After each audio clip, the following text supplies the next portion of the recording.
هلا والله معاكم داي خالد كويت ورشي وراي. وليش خالد كويت بيرفع قضية على رشي؟ عشان اكون معاكم صريح، انا اول ما سمعت عن المشكلة اللي صارت قلت لحالي انا شو دخلني، خليني قاعد بالبيت بتابع انمي ولا دوري الابطال ومالي صلاح ولا خالد ولا محمد. لا والله بمزح، بعرف انه سامجة خلص ما عاد عيدة، بس عن جد قلت لحالي وبيني وبين حالي انا شو دخلني، خليه يتمشكلوا ولا يشبعوا. بس بعد ما شفت انه الموضوع فيه مشاهدات قلت بس خلص الله ساق الرزق للعبد الفقير، شو ارفس النعمة؟ اكيد لا. قبل ما نبدا خلونا نوصل هذا المقطع اول شيء ل 100 لايك، ولو ما انت مشترك فاشترك، خلينا نوصل 10000 مشترك باسرع وقت ممكن. وهلا خلونا ندخل بالمقطع. الموضوع كله بدا لما خالد بدا ينزل تغريدات على تويتر منبع المشاكل. حرفيا اي مشكله بتصير على النت مصدرها مكانين اثنين، يا اما التويتر يا اما التيك توك. حرفيا اي شيء غريب بتلاقيه بالتيك توك، واي مشكله بتبلش تبدا بتويتر. وطبعا الموضوع بدا لما خالد بدا ينزل تغريدات على التويتر، وكان عم بيحكي بهاي التغريدات انه شخص ناجح وانه الناس لسه بتحبه، وكان عم بذكر حاله بالانجازات القديمه اللي هو سواها. بس بعدين مثله مثل اي شخص طبيعي طلع رشي وانتقد سلوكيات خالد وقال انه لازم يطور من نفسه، وبنفس الوقت مدحه بالتغريده. تمام، الشيء اللي انا بشوفه جدا طبيعي. انت لو عم تنزل على الانترنت فشيء طبيعي تيجي الناس وتنتقدك على اشياء انت عم تسويها. ممكن يكون الانتقاد بمحله وفعلا بفيده، وممكن يكون لا، فشيء جدا طبيعي انه تتعرض للنقد. بس بعد هاي التغريده راح خالد على الخاص وكتب لرشي انه طفل وشخص مريض واعطاه بلوك. ومو بس اعطى بلوك لرشي، لا دخل على الردود تبع التغريده واعطى الناس اللي كانت رادة على التغريده كمان بلوك. طبعا في دليل على انه خالد سلوكيات اطفال من وجهه نظري. فشو بتتوقعوا سوى كمان؟ شو هي المصيبه الكبرى؟ اول شيء صار يسب بالخاص للناس اللي فينا نحكي انه كانت بصف رشي او كانت محايده. تمام، لا ومو بس هيك، صار يسب حتى الناس بالعام، ما عاد يهتم يا حبيبي يروح يسبهم بالخاص. واكبر فضيحه صارت انه في شخص علق على تغريده لخالد وكتب فيها دحومي افضل منك، او حط دحومي واسهم على انه دحومي هو الافضل. واللي صار انه خالد بكل بساطه دخل على الخاص وارسل له صوره لخصوته، والموضوع هيك طبيعي ولا كانه عمل اي شيء. يعني هذا تصرف اقل ما يقال عنه انه تصرف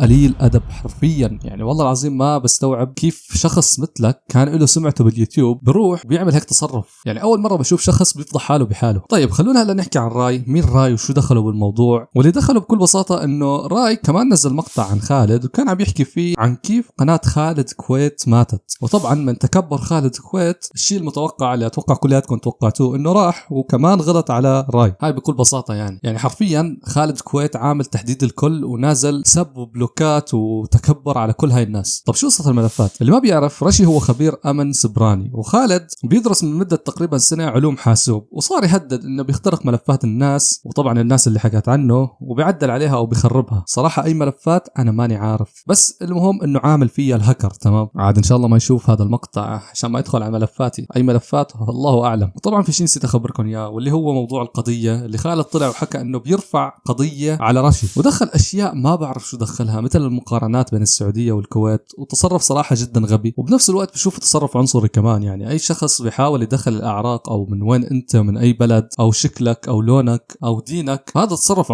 عنصري بحت كمان. بعدين انا ماني فاهم كيف بيرفع قضيه على رشي. يعني انت صار لك زمان باليوتيوب ولازم تعرف انه الانتقاد شيء طبيعي بيواجهه اليوتيوبر لما ينزل على اليوتيوب، ولازم تتقبل هذا الشيء. وفي حال ما عجبك النقد او النقد ما كان بمكانه بكل بساطه طنش عش تنتعش، يعني لا تهتم للموضوع من الاساس، الا في حال اذا كان النقد عباره عن تنمر، وهذا موضوع تاني تماما. المهم هذا هو الموضوع باختصار. ولو بدكم رايي، غلط خالد كبير كتير، لانه خالد حرفيا تكبر ورفض انه يتقبل النصيحه. تمام، وبسبب تكبره شفنا تصرفاته وسلوكياته المعطوبه، حرفيا تصرفات اطفال. على العموم العبره من هاي المشكله هو لا تتكبر الله اكبر. وهاي الكلمه دائما او المقوله انا دائما بحكيها بمقاطعي، لا تتكبر يا بني ادم لانه الله اكبر. بصراحه بتمنى انه يطلع خالد ويعتذر، بس لحد الان الشخص لساته مكابر على الغلط تبعه ومكمل وما له مهتم لاي حدا. المهم هذا كان موضوعنا لليوم. بتمنى يكون المقطع عجبكم، ولو عجبكم لا تنسى تنزل تحت تضغط زر لايك، تشترك، خلينا نوصل 10000 مشترك باسرع وقت ممكن. وقبل ما انسى روح شيك على حسابي بالانستغرام، يطلع لكم الرابط تحت بالدسكربشن. كان معاكم داي، سلام.